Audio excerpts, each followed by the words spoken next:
Definitely the government. Definitely the government. Government lets you know when you ovulate. Welcome back to Would John Rather, and I've just been informed that the government will inform you when you're ovulating, so this is a public service announcement. Good to know. Where do we go from there? Well, I've never ovulated before, so I'd be very happy when the government tells me that I am. Has the government ever told you that you're ovulating or due to ovulate? Not yet. No. Well, so far, that is correct. evidence to prove the fact. If you've got evidence to disprove the fact, please get in touch with us via Twitter or any one of the many ways that John in 2018 to 19, Season 1, told you to get in touch with him. Some of them don't exist anymore. Such as... I'm sure if you went to the right museum, you could borrow a Morse code machine for an hour. Yeah. True. And this is when you turn into Eddie Redmayne and crack the code. Why not? No, sorry. Cumberbatch. Cumberbatch broke the code, didn't he? No, they were...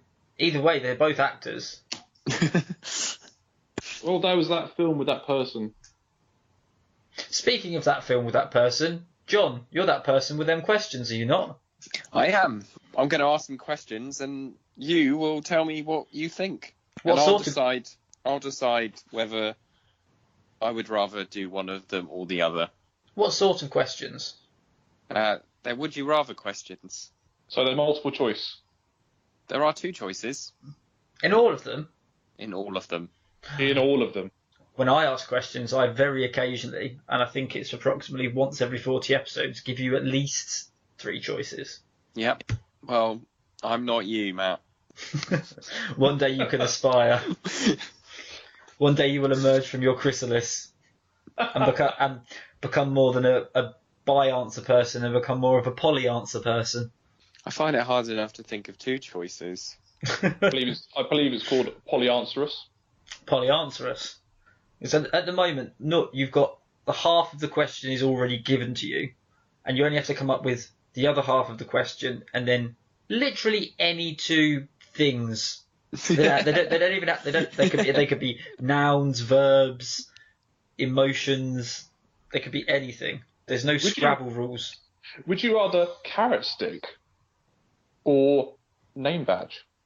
No, it's my turn. Ooh. Ooh. Write that down for next week.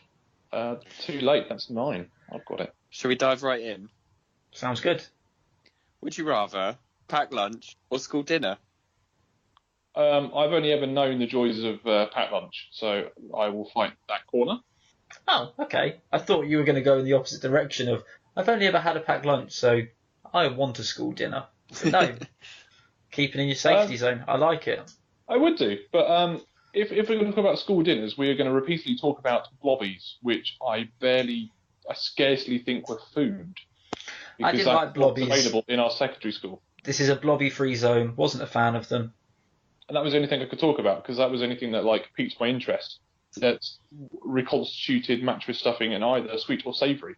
But packed lunches were amazing, because you could have whatever you wanted as a child, and your mum would just go, yeah, right, if it makes you happy, you shut up and leave me alone while we're going around Tesco's.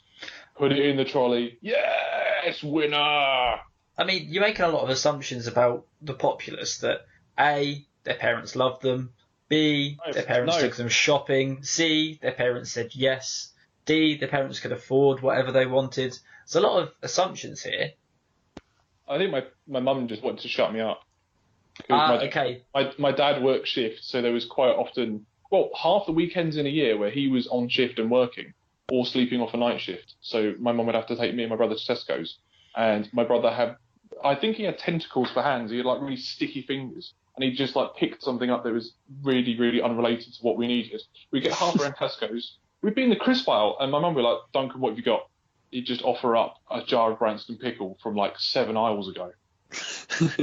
So we'd have to backtrack.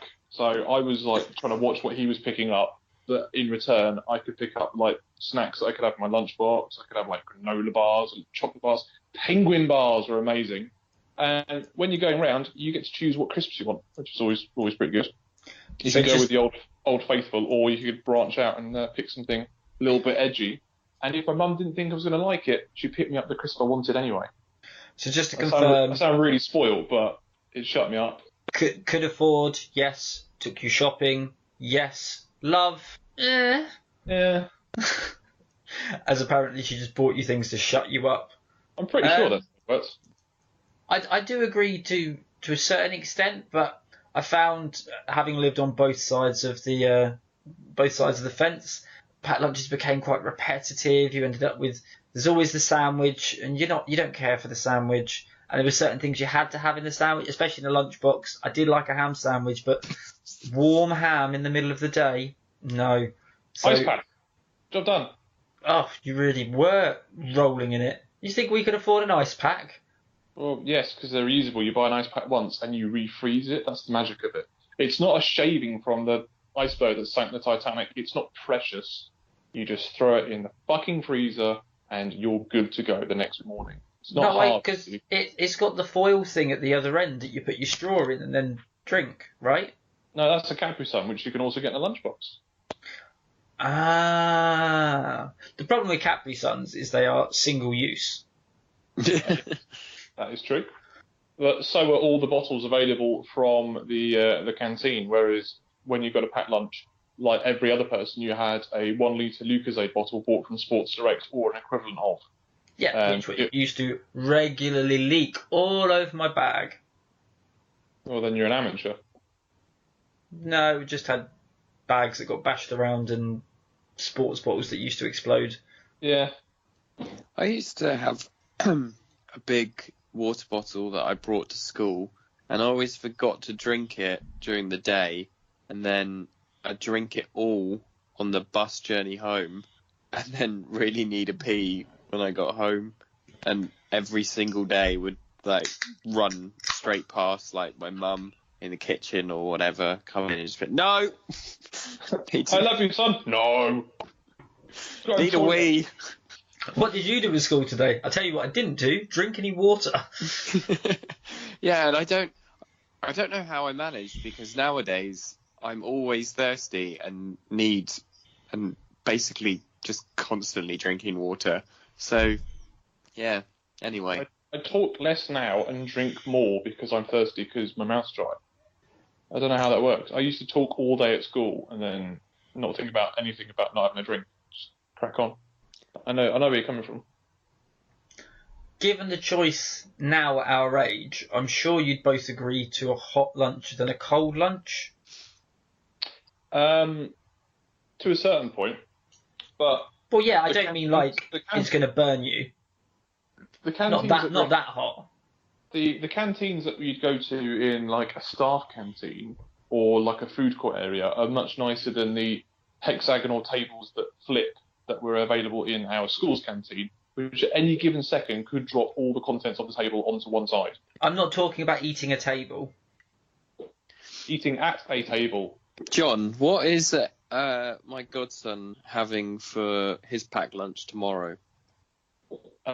He'll have a crumpet, some quaver, a little granola bar, some grapes, a yogurt, and there will be an ice pack in there, which he will not consume. So not only does he not get a warm crumpet, he gets a cold crumpet. No, they'll toast it for him at preschool. They'll toast his crumpet for him. What kind of posh preschool does he go to? Does he have a pack? One in the village. When I was at preschool, I drank paint. And look what you've amounted to. I know. Wait, I didn't drink paint, and I'm on the same fucking podcast. Oh.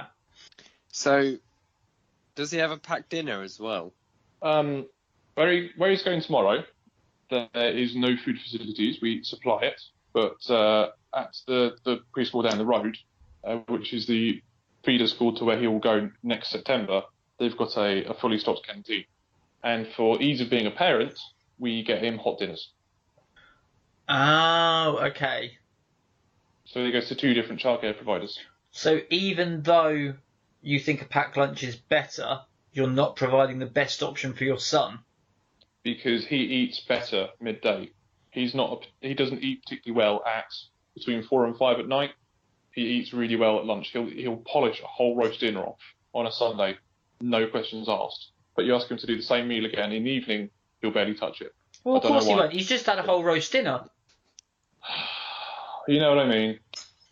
So It's you horses for you courses. give him hot food at lunch, and then he has a cold crumpet and a granola bar for dinner. Yeah. Yeah, So so when therefore, a hot lunch is better than a packed lunch, and we're talking about lunch specifically, not dinner. For him, I prefer a packed lunch. I prefer eating my hot meal at the end of the day when I've finished work.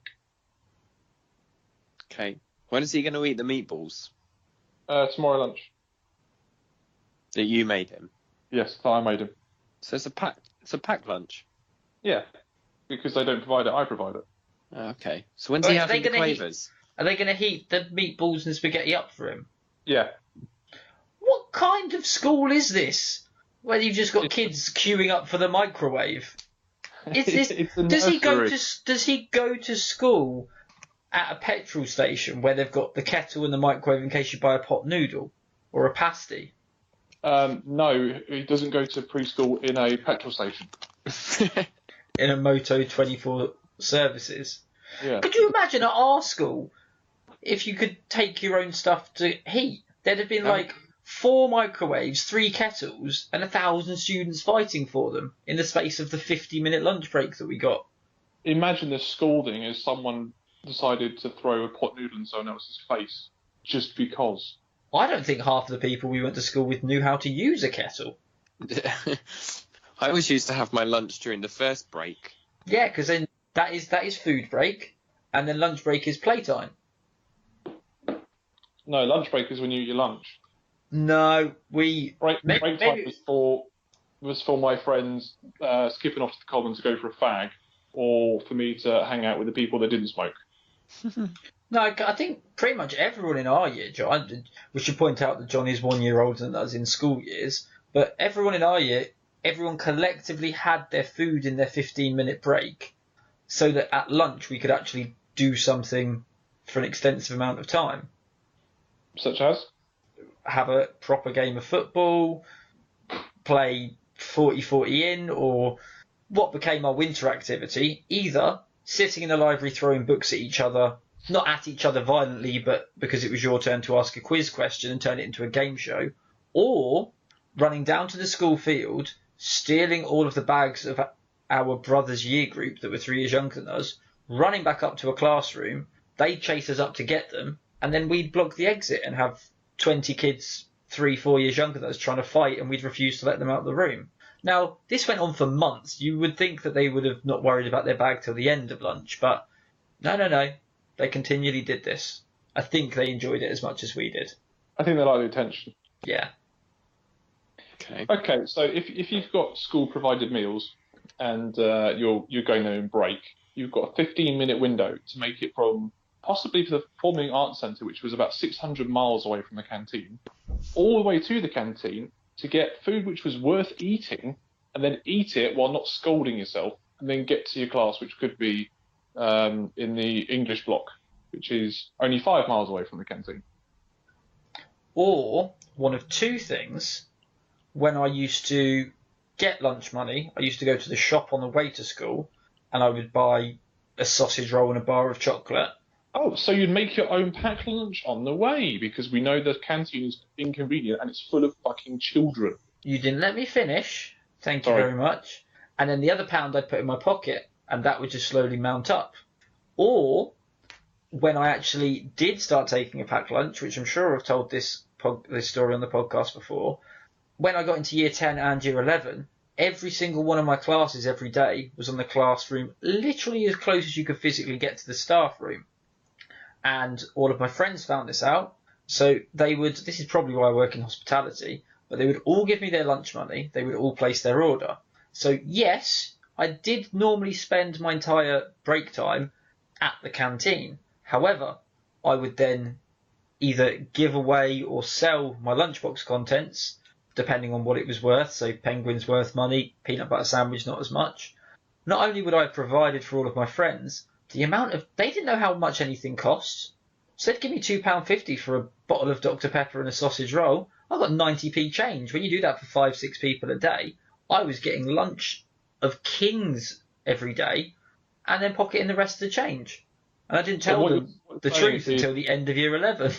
being an entrepreneur is better than a packed lunch Yeah. because it's nothing to do with what you were buying and eating and consuming. It was Well, ripping no, off but your friends. I could have pocketed all of the money I made and ate my packed lunch, but I chose not to. I chose to spend some of that money on a hot school lunch because it was better than a packed one. Interesting.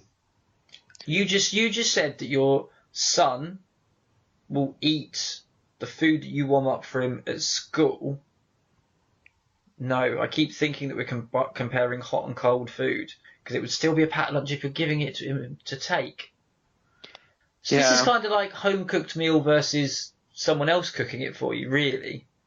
But there's someone else being a greasy lunch lady Doris from The Simpsons. Yeah, but I like a greasy lunch lady, Doris. And also, I've never ever heard of somebody sending their 4-year-old to school with spaghetti and meatballs. When In my I head, was packed at lunch is a sandwich and a bag of crisps. Yeah. Ye of little imagination.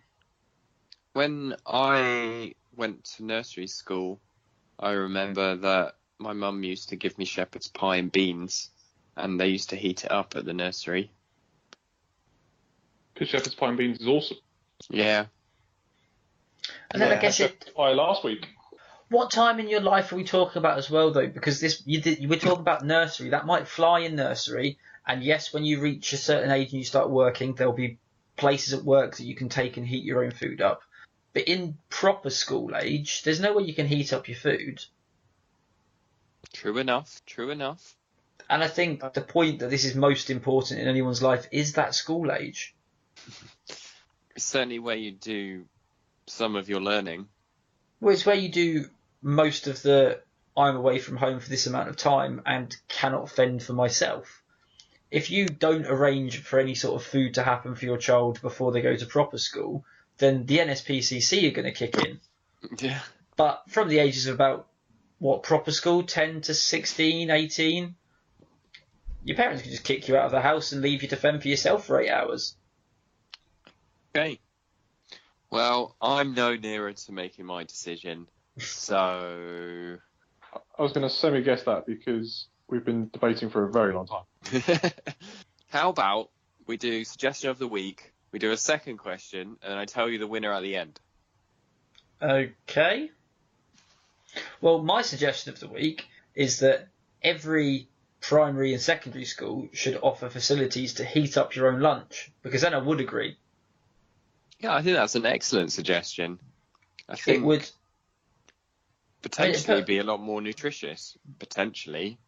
It would put a lot of pressure on the parents to see, what their cooking skills were like, because everyone can make a sandwich. But at the same time, yeah, I think there's definitely a lot of scope for disparity in meals. But what have you got today? Oh, I've got leftover pasta bake. Oh, well, I've got foie gras, caviar, and some romaine lettuce served on a piping hot souffle. I know what I'd prefer out of those two things. Yes, but to be fair, like if we were in school together, well, we were in school together. But if I came in one day and I said, John, what have you got left over? And he said, spaghetti and meatballs. And he goes, what have you got left over? And I go, I got given a leftover sausage from yesterday. Then what we'd probably have done was chopped up my sausage, thrown it in with his spaghetti and meatballs, and shared the spaghetti and meatballs. He would have eaten quicker to make sure that he got his fair share, but it's the rock stew scenario. Or if it wasn't that such of a sad case as I just made as my first idea, but you come in with spaghetti and meatballs, and I come in with sausage and mash, and you go, well, I had spaghetti and meatballs for dinner last night. They just made extra so I could bring it to school today, because that's apparently we're not allowed to make sandwiches ever anymore. Sandwiches are banned. Do you want to swap? I go, yeah, I haven't had sausage and mash in ages. And me like, brilliant. I didn't even know what a meatball is. It's from the animal known as the ball. Or it could, every day you could sit around with your friendship group, and it could be like Passover, and you all just put the food in the middle, and it's like tapas, and you all share and have a little bit of everything. That sounds lovely. It does sound lovely. What a great suggestion. Yeah. Okay, question 2. Spotify or Netflix? I think Spotify. Netflix?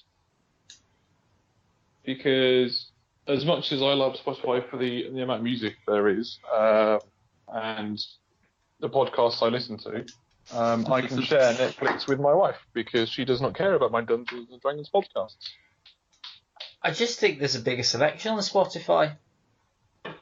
Yeah, but more doesn't always mean better.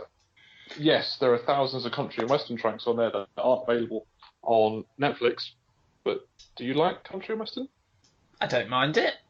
My point being that, especially with, podcast being, as far as I'm concerned, the only medium anyone should ever take any sort of entertainment in, ever, period. Especially if it contains two people called John. But anyway. Oh, are we on Spotify? We are. We're not on Netflix, though. We're not on Netflix. I rest my case. Netflix wins. Wait, what?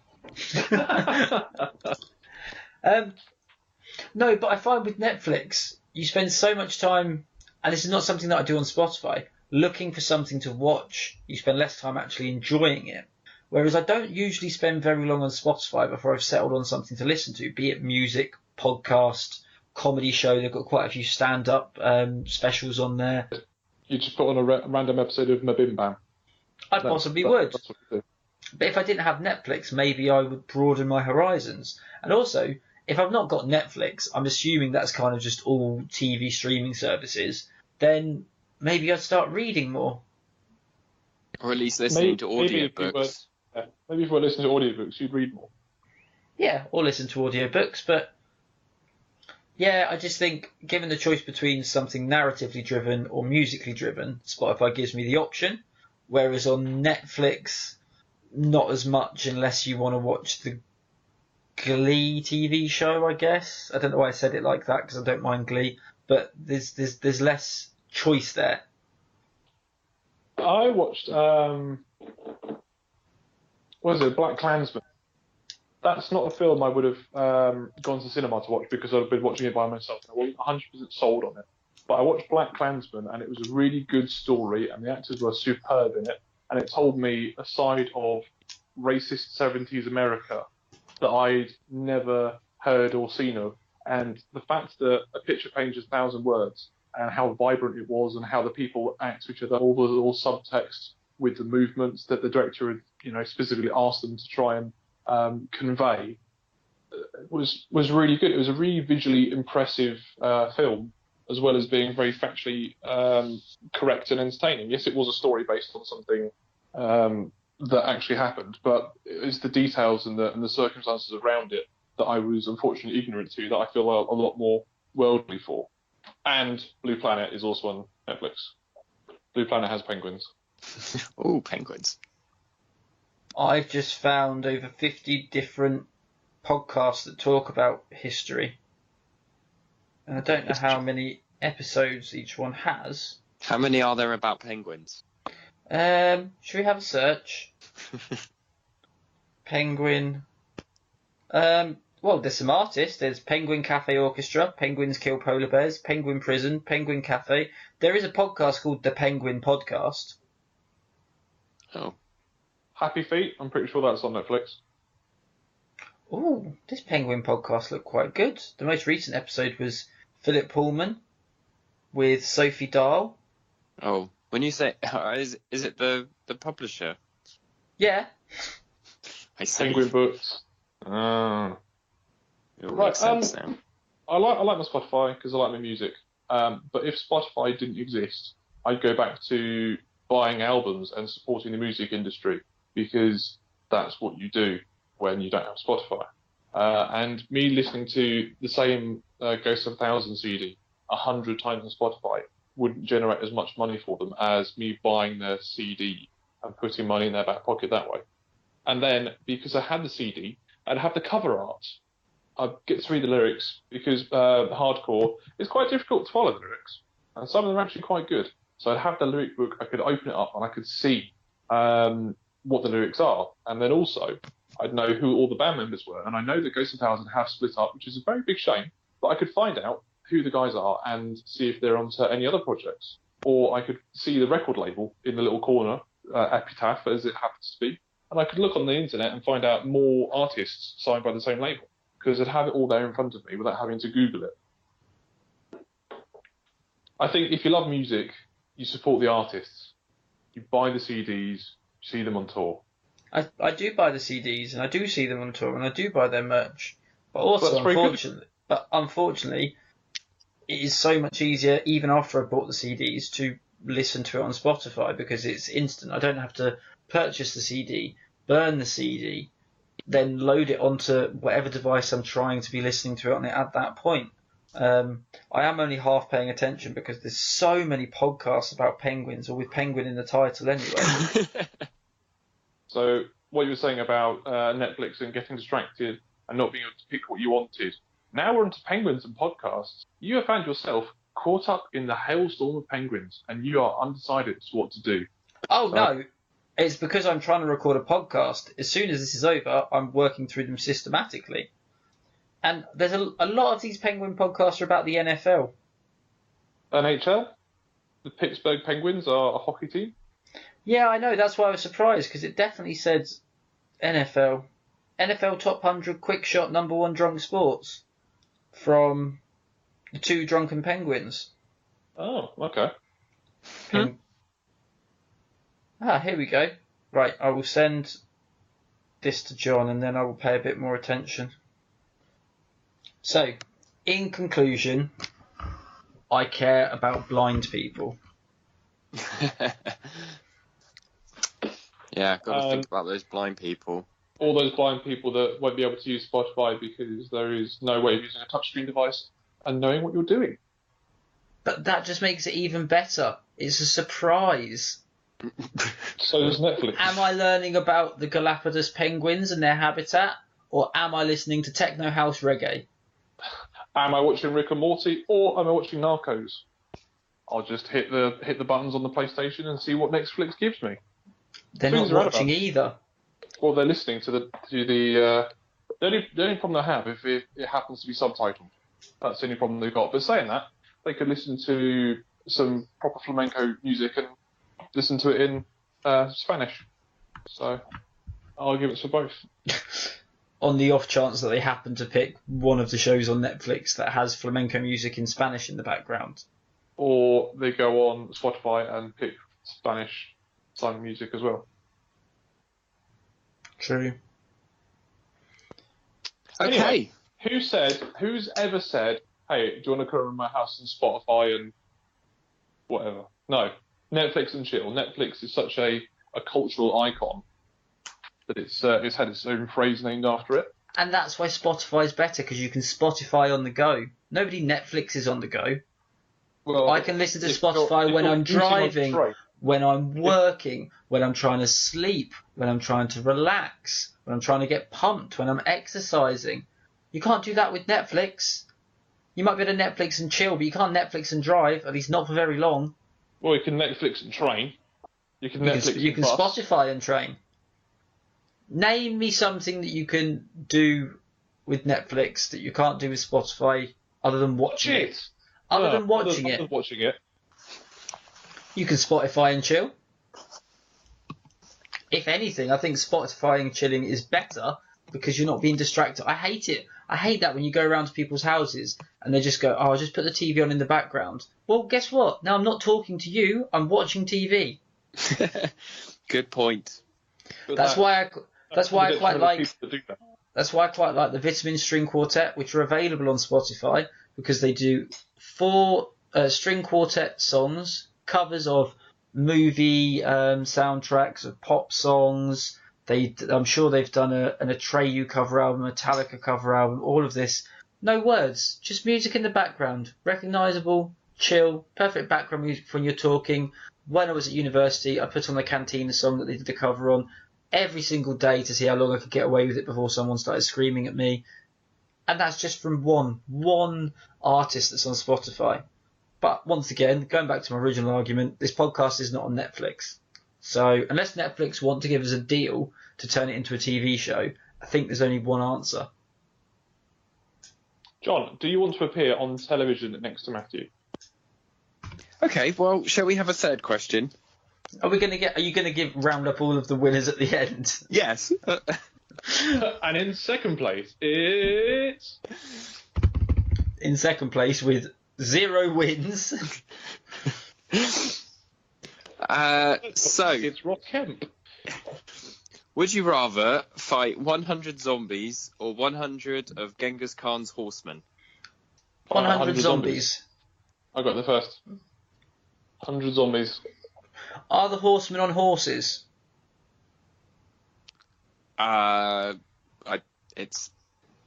It's open to interpretation.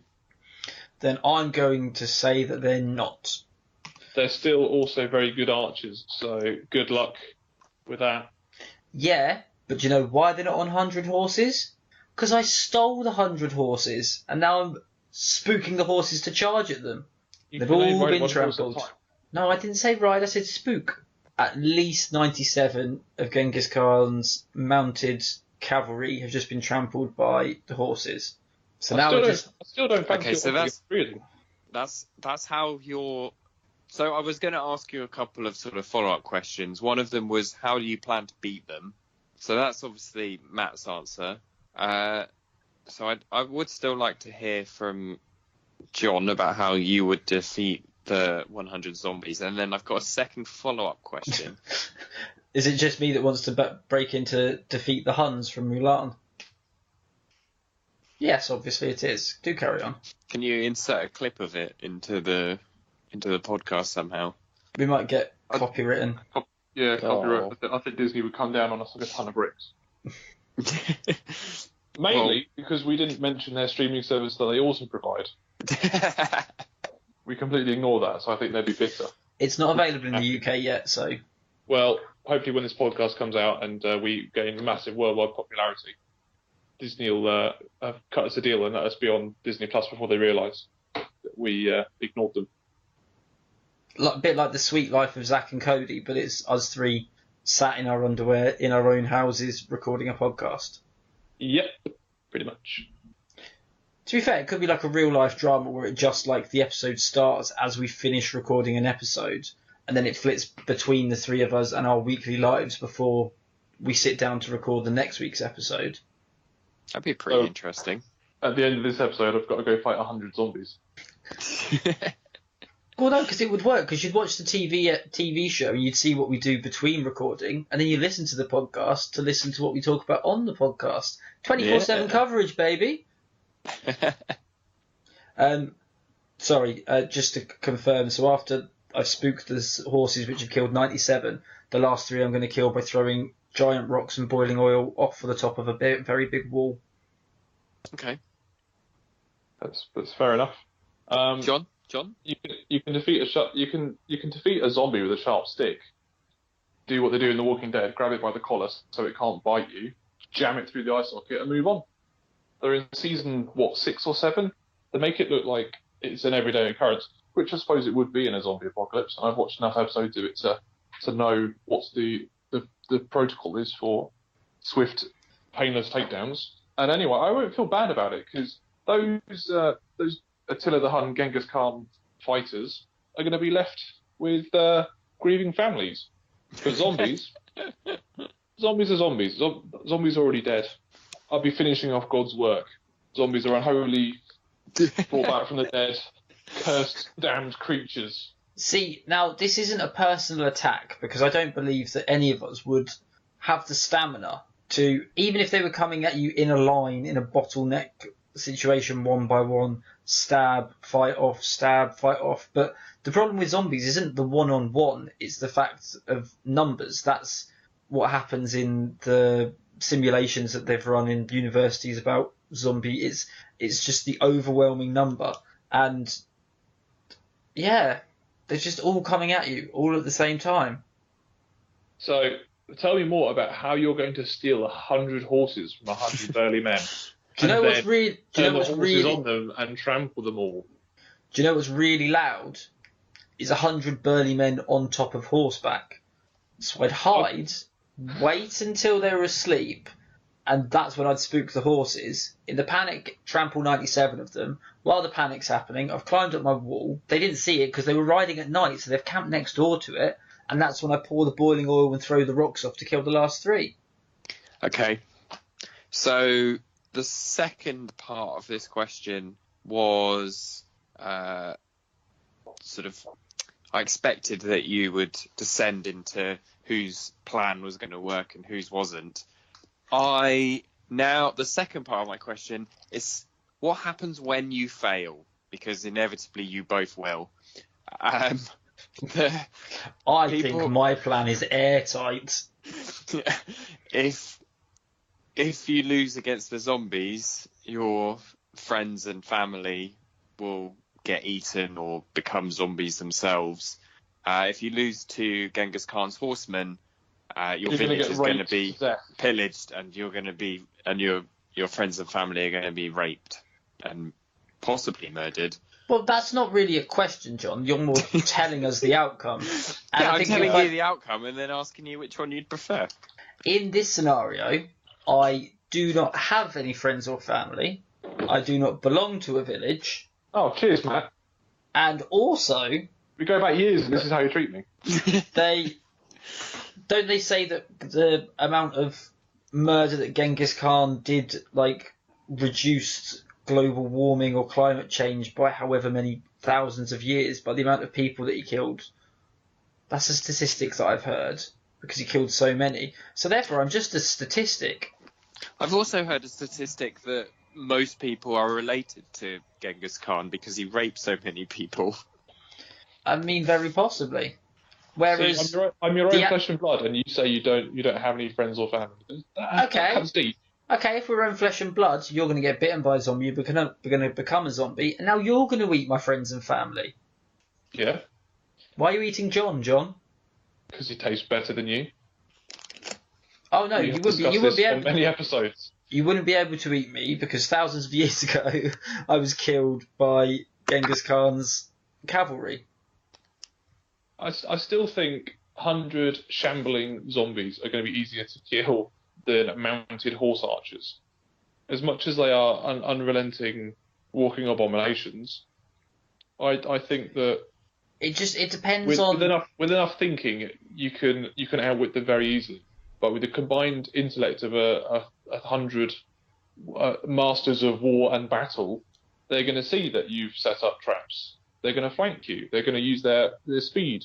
I don't even think it matters if you're in a car and you just try and mow them all down, because there's only so many horses you can hit before the car's irreparably damaged and they pull you out and they bum you to death and they set fire to your village. If I kill one, that's one less for the world to deal with. Same when I kill a zombie. Yeah, but unfortunately, if you even leave one zombie still standing, that is still a threat. But I'm killing all 100 of them, because that is how I roll. And that was the question. Yeah, but are you? And if that's the question, then surely it's much more impressive that I just defeated 100 of mine than you've defeated 100 of yours. So whichever way you slice it, mine is the better choice. I think it's the more difficult choice. And if I kill all the 100 zombies, I will eradicate zombieism throughout the world. He didn't say that's all the zombies there are. He just said that there's 100 zombies. We don't know enough about this scenario. Are we in a sports hall? Are we given 3 days warning? Am I fighting them in their time stamp zone in history? Have they travelled forward in future? Have I got access to an arsenal, a surface-to-air missile? DMT -8, is that where he's fighting them? You're both in an open field of rolling hills. In what year? 1997. Okay, so I do have access to nuclear weaponry. But you're also 8 years old. Perfect. That would make it even easier for me to hide from them and then spook their horses. I'm back with my original plan. Okay. I don't really know what's going on. Have you had a dream where this has happened to you? No, but I might try and dream it tonight. John's famous dream caught between a rock and a hard place, where he's in some rolling hills at 8 years old, and to the left of him is 100 giant men on horseback, and to the right is a load of zombies. Because in that situation, I would very quickly dig a hole and let them fight it out. Huh. What a solution. I think in that solution, the zombies win every time. Do they? Because You could run. I think mounted cavalry would do a lot more damage than zombies. yeah, but that zombie's just got to bite one of them. And then the remaining Hun would just go over there and lop off the heads of anyone on the floor that's been bitten. Because they don't show any mercy. Would they admit to it? Would they have figured out that they have to chop off their heads? I think you'd find out if someone was bitten or not pretty easily. In a group of 100 versus 100, I think it'd be pretty easy to hide. Not really, because the numbers are going to go down pretty rapidly. I imagine there being about 15 Hun left. Of which at least 6 of them have been bitten. Right, so it's 9 versus 6. I just don't think you're going to win against skilled warriors. I've got more of a chance of surviving fighting zombies. I think I need to see this happen in real life. Or at the very least, some sort of simulation. Well, I'm just saying, in pretty much every zombie film, the zombies tend to wipe out most of the planet. Yeah, but that's in films. That is in films. Every zombie that I've ever seen has been killed. Everyone? Yeah, all of them. All of the zombies that I've seen in real life, anyway. Okay, but I keep thinking it's Attila the Hun, and it's not. Who are we talking about? Genghis Khan. Genghis Khan. He wiped out most of the Earth's population, which is what they say the zombies would do, but he did that in real life. So who's braver? Not who's more likely to win, who's braver? I didn't take the easy option. I think it's foolhardy. I think it's honourable. I honestly don't think I could take out one of Genghis Khan's foot soldiers. I'm sat in my kitchen. Next to me is a unopened bottle of wine, and on the right of me is the dog's food. I don't have anything. If he turned up through the door right now, I would be woefully ill prepared. Well, I'm sat with a clicky ballpoint pen, and the pen is mightier than the sword, so... So, if the pen is mightier than the sword, why didn't a sternly written letter to Genghis Khan telling him to stop fucking killing everyone work? Because they didn't have pens back then, did they? Quills, which was exactly. It wasn't a pen, was it? Well, I'm also pretty sure Attila the Hun and Genghis Khan and that lot, they used like scimitars. They didn't use standard straight swords. So, is the quill mightier than the scimitar? Apparently not. Fairly sure. History wasn't written by fairly sure people. And do you know what history was written with? A pen. Do you know what history was written by? The victors. The people that write the history, the people that survived. Yeah, which weren't people that were in Genghis Khan's army. So therefore they are beatable. Therefore I could beat them. 100 of them. 100 of them. Not one by one like you're going to do with your zombies, all at the same time. I said from the moment this question was asked, I had a plan, it was foolproof, and it worked. You didn't actually tell us. All you said was, I'm going to stab them all in the head. Yeah, I'm going to stab them on the head. Whereas you're going to try and spook war horses, which are trained for carrying people into battle with explosions and people stabbing and swiping at them. I think it's going to take a little bit more than you going, rah, to scare 100 horses. I never said that's how I was going to scare them, John. I never said that's how I was going to scare them. I'm not going to share all of my tactics on the podcast where they could just hear and know what I'm going to do. I've already given them enough of an advantage. They don't know how Spotify works. Nobody does. It's 1997. Spotify's not even a thing yet. Oh, I'll tell you what I'd do. If it were back in 1997, I would trademark the idea for a streaming subscription service. And put all my pocket money into Apple shares. I think Netflix existed in 1997, didn't it? No, it was called Blockbuster. No, they're different companies. Well, the guys that came out with Netflix had the idea, and they took it to Blockbuster. And Blockbuster went, no, we're going to start sending DVDs out now by post. Yeah, we don't need your internet films. Netflix was founded on the 29th of August, 1997. What? Who's Googling now? Me, because I knew it was founded around that time. It started off as a postal. Blockbuster turned it down. It started off as like a postal DVD service. Huh? Who knew? Me.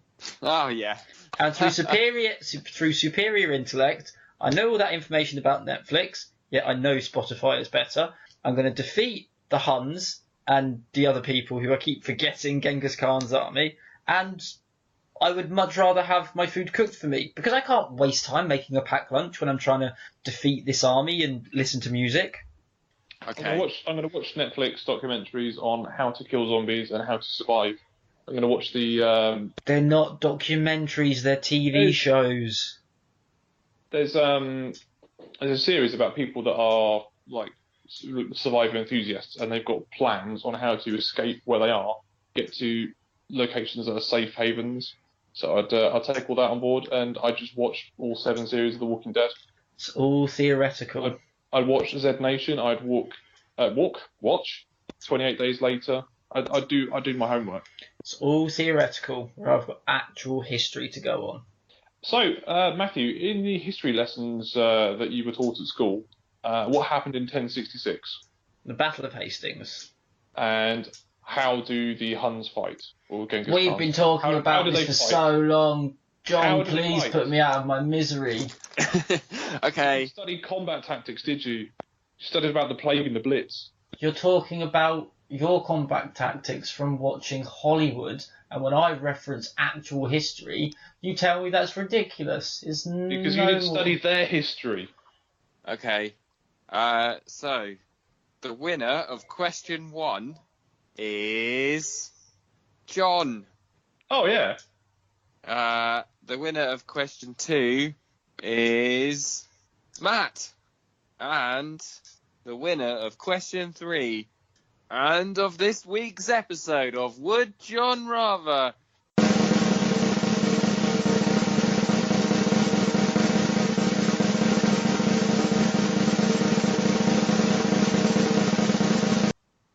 is Matt. Fantastic. That Good night, was everyone. That was almost worth talking about for that long. I'm sure you can edit out some of it. I wouldn't know where to start. I kept waiting for you to butt in, and then I kept trying not to argue with John, but he kept just lassoing me back in. And I was so tired. John's very angry. I'm out of. I don't know. I'm out of it. I've been trying to argue for so long, and Seething. John didn't announce a winner. I've got nothing left to give because I argued as much as I could for as long as I could, and now all I want to do is agree with people and smile politely. Since we're doing summaries. No, since you're doing summaries. Oh no, I've still got a bit of fight left in me. Well, these two have been John, and I've not been. I'm off to play Pokemon. Bye. Right, well, I'll try and edit that into something coherent. Good luck. Thanks.